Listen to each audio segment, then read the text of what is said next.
जय सिया राम दोस्तों ऐसी कौन सी नारी है जो दिन में बहन और रात को नारी और सुबह लगे सबकी महतारी।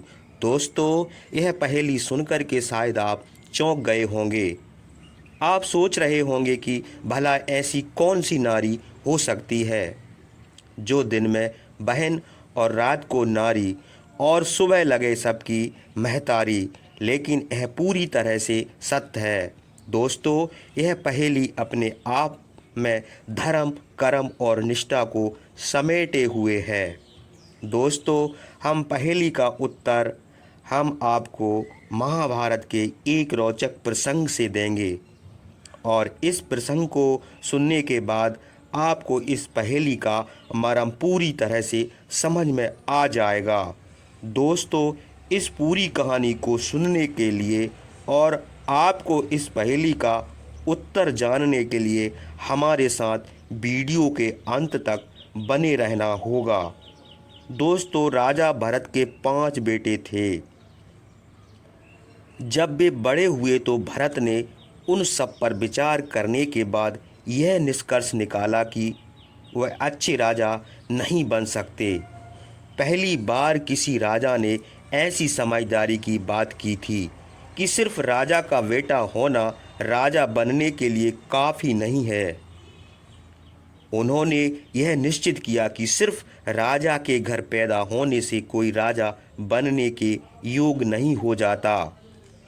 उनकी इस बात को बहुत महत्व दिया गया क्योंकि पहली बार दुनिया में राजा का चुनाव जन्म के आधार पर नहीं बल्कि गुणों के आधार पर हो रहा था। यह भी एक कारण था कि उनके नाम पर इस देश का नाम रखा। भारत अपने मानसिक संतुलन, निष्पक्षता और सबके साथ लेकर चलने, सबको समाहित करने की भावना के लिए प्रसिद्ध थे। उन्होंने अपने बच्चों को ही राजा बनने के योग्य नहीं समझा और एक योग्य राजा की तलाश में लग गए। उन्होंने बृहस्पति के नाजायज पुत्र वृत्र, जो बृहस्पति के भाई की पत्नी ममता से पैदा हुआ था, अपना उत्तराधिकारी चुना। बृहस्पति ने ममता के साथ जबरन संबंध स्थापित किया था, जिसका मतलब है कि विरत बलात्कार का नतीजा था। इस युवक को भरत ने राजा के रूप में चुना। विरत एक महान राजा साबित हुए और उसने बहुत बुद्धिमानी के साथ राज किया। विरत 14वीं पीढ़ी के बाद शांतनु हुए। शांतनु पांडव और कौरवों के परदादा थे। पिछले जन्म में उनका नाम महाविष्क था। वह पूर्ण सिद्ध होकर के देवलोक को चले गए। एक दिन जब वह इंद्र के दरबार में अपने स्थान पर बैठे हुए थे, तभी देवी गंगा वहां पर आ गई। वह पल भर के लिए बेखबर हुई तो उनका पल्लू नीचे गिर गया और अनजाने में ही उनके शरीर का ऊपरी भाग नग्न हो गया। उन दिनों के आचार संहिता के मुताबिक सभी पुरुषों ने अपनी आंखें नीची कर ली थीं, जबकि महाविष्क जो देवलोक में नए थे उन्हें घूरते रहे। इसी अनुचित आचरण और असभ्य को देखकर इंद्र ने महाविष्क से कहा कि तुम देवलोक में रहने के अयोग्य हो। तुम वापस जाकर फिर इंसान के रूप में जन्म लेना होगा। फिर उन्होंने गंगा को देखा तो ध्यान दिया कि वह तवज्जो मिलने का आनंद उठाती हुई प्रतीत हो रही थी। इंद्र ने गंगा से कहा कि यह पूरी तरह अनुचित है। तुम्हें भी वापस जाकर एक इंसान के रूप में जन्म लेना होगा। तुम्हें इंसान की सारी पीड़ाओं और सुखों को भोगना होगा। जब तुम अहंकार से मुक्त हो जाओगी तब तुम वापस आ सकती हो। दोस्तों, महाविष्क शांतनु के रूप में पुनर्जन्म हुआ। किसी समय गंगा से मिले उन्हें अपना पिछला जन्म याद नहीं रहा, मगर गंगा को याद था। गंगा ने उन्हें अपनी ओर आकर्षित करने की कोशिश की, मगर राजा होने के कारण वह इधर उधर भटकते रहे। एक अच्छे शिकारी थे। वह शिकार पर जाते तो उसमें इतने खो जाते कि शिकार उनके लिए पूजा बन जाती। एक बार कई हफ्तों तक वह गंगा के तट पर शिकार करते रहे और शिकार में पूरी तरह खोए रहे। नदी के पास ही वह नदी बह रही थी, मगर वह मछुआरे नहीं, एक शिकारी थे। उनका ध्यान शिकार पर रहता था। उन्होंने नदी पर कोई ध्यान नहीं दिया और गंगा उनका इंतजार करती रही। आम तौर पर जब भी उन्हें भूख प्यास लगती, किसी चीज़ की ज़रूरत होती, तो उनके सेवक उनके सामने वह चीज़ ला करके पेश कर देते थे। एक दिन की बात है, महाराज शांतनु को तेज प्यास लगी और आसपास कोई सेवक नहीं था। फिर उन्होंने नदी पर ध्यान दिया और गंगा को खोजने लगे। गंगा नदी स्त्री रूप में प्रकट हुई। जैसे ही शांतनु ने गंगा को देखा, वह एक बार फिर से प्रेम में पड़ गई। उन्होंने गंगा से विवाह करने की विनती भी की। महाराज शांतनु की बात सुन करके गंगा मैया तैयार हो गई। गंगा ने एक शर्त रखी। उन्होंने कहा कि मैं आपसे शादी तो करूंगी, पर चाहे मैं कुछ भी करूं, आप कभी मुझसे नहीं पूछेंगे कि मैं वैसा क्यों कर रही हूं। शांतनु गंगा के प्रेम में इतने पागल थे कि वह राजी हो गए। गंगा उनकी पत्नी बन गई। पत्नी के तौर पर बहुत ही खूबसूरत और लाजवाब थी। फिर वह गर्भवती हुई और एक पुत्र को जन्म दिया। वह तुरंत बच्चे को लेकर के नदी तक गई और उसे नदी में बहा दिया। शांतनु को विश्वास नहीं हो रहा था कि उनकी पत्नी ने उनके पहले पुत्र को नदी में डुबो दिया। उनका हृदय फट रहा था, लेकिन उन्हें याद आया कि अगर उन्होंने वजह पूछी तो गंगा चली जाएगी।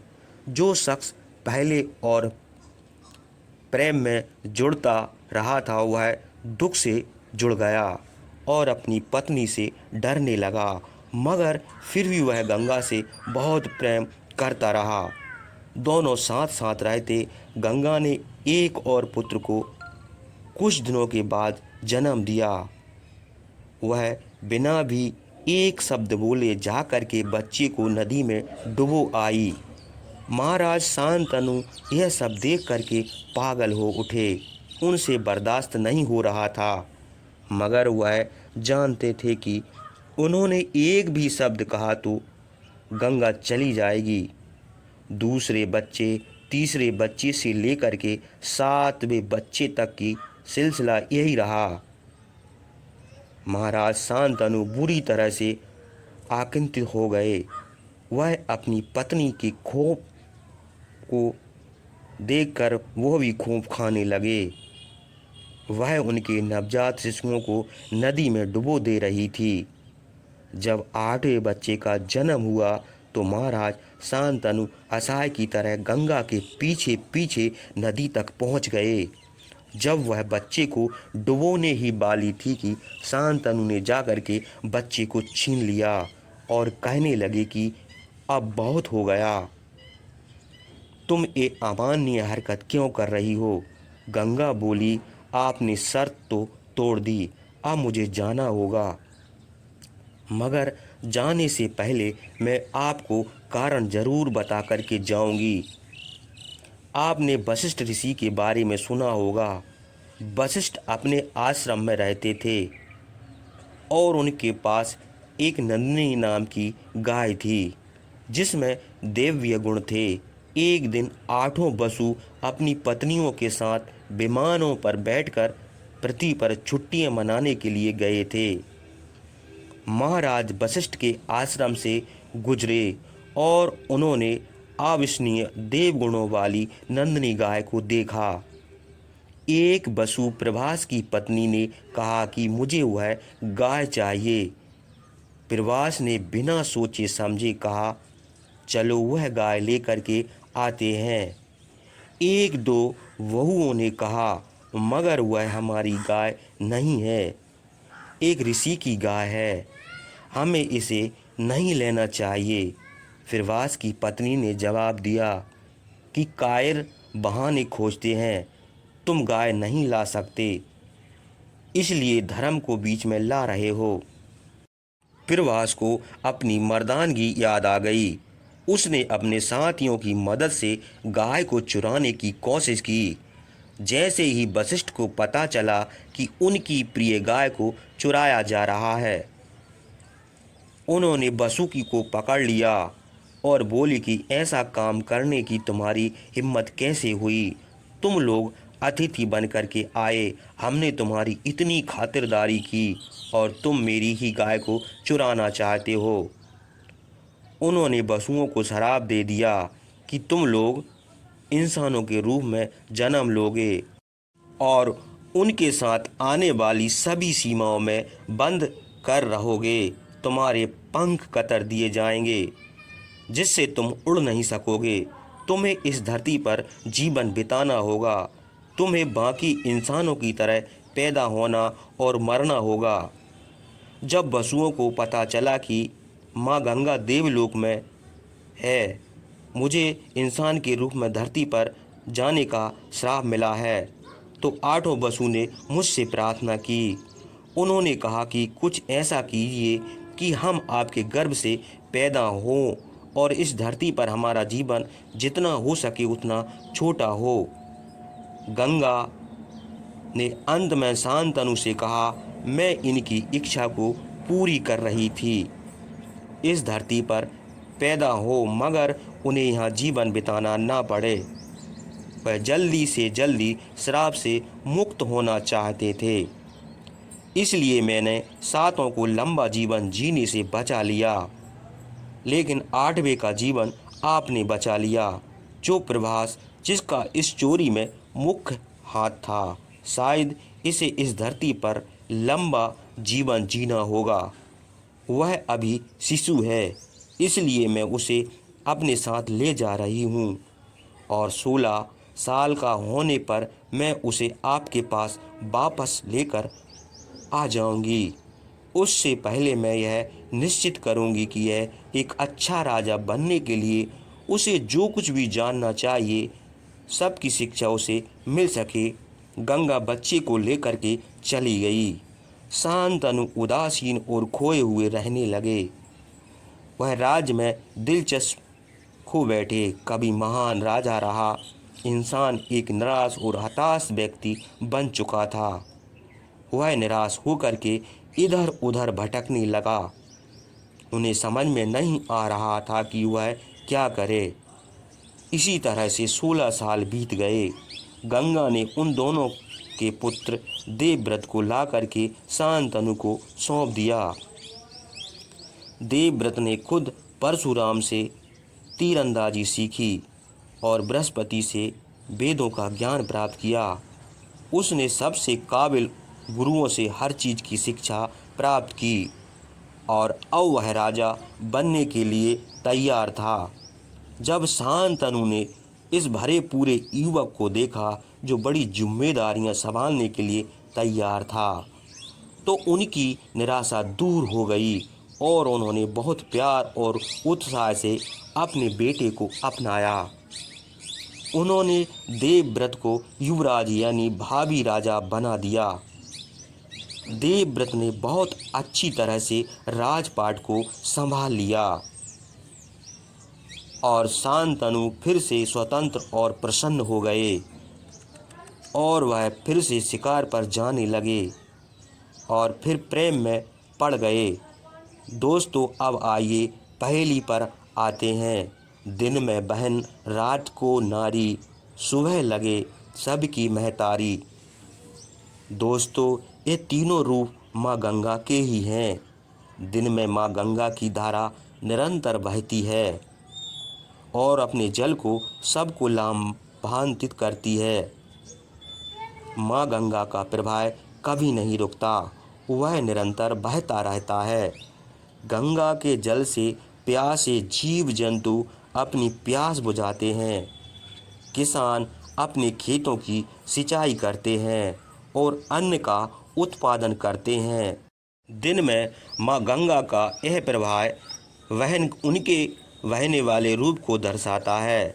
माँ गंगा निस्वार्थ भाव से धरती पर जीवन बनाए रखने में मदद करती है और रात्रि के समय माँ गंगा महाराज शांतनु के साथ एक नारी का धर्म निभाती है, क्योंकि माँ गंगा ने महाराज शांतनु के साथ विवाह किया था और रात्रि के समय पत्नी का धर्म निभाती और सुबह प्रातः काल होते ही सभी के लिए माता के रूप में पूज्य होती। श्रद्धालु माँ गंगा में स्नान करके अपने पापों से मुक्त होते हैं और अपने जीवन को दिव्य बनाते हैं। दोस्तों, इस तरह से माँ गंगा के जल के निरंतर भाव के कारण दिन में बहन हुई और महाराज शांतनु की अर्धांगिनी होने के कारण रात को नारी के रूप में परिवर्तित हो जाती थी, इसलिए रात को नारी हुई। और सूर्य की पहली किरण के साथ माँ गंगा में सभी लोग स्नान करके अपने पापों की मुक्ति करते हैं और माँ कह करके पुकारते हैं, जो सारे संसार की माँ है। अपने जीवन को लोग धन्य बनाते हैं। इसी तरह से सबकी माता होती है। यह तीनों रूप माँ गंगा के दिन में बहन, रात को नारी, सुबह लगे सबकी महतारी। दोस्तों, आप इस उत्तर से कहाँ तक संतुष्ट हैं? क्या आपको इस पहेली का उत्तर संतोषजनक लगा? तो एक प्यारा सा कमेंट करके ज़रूर बताना। अगर वीडियो अच्छी लगी हो तो लाइक करना और चैनल को सब्सक्राइब करना। जय सिया राम, राधे राधे, ओम नमः शिवाय।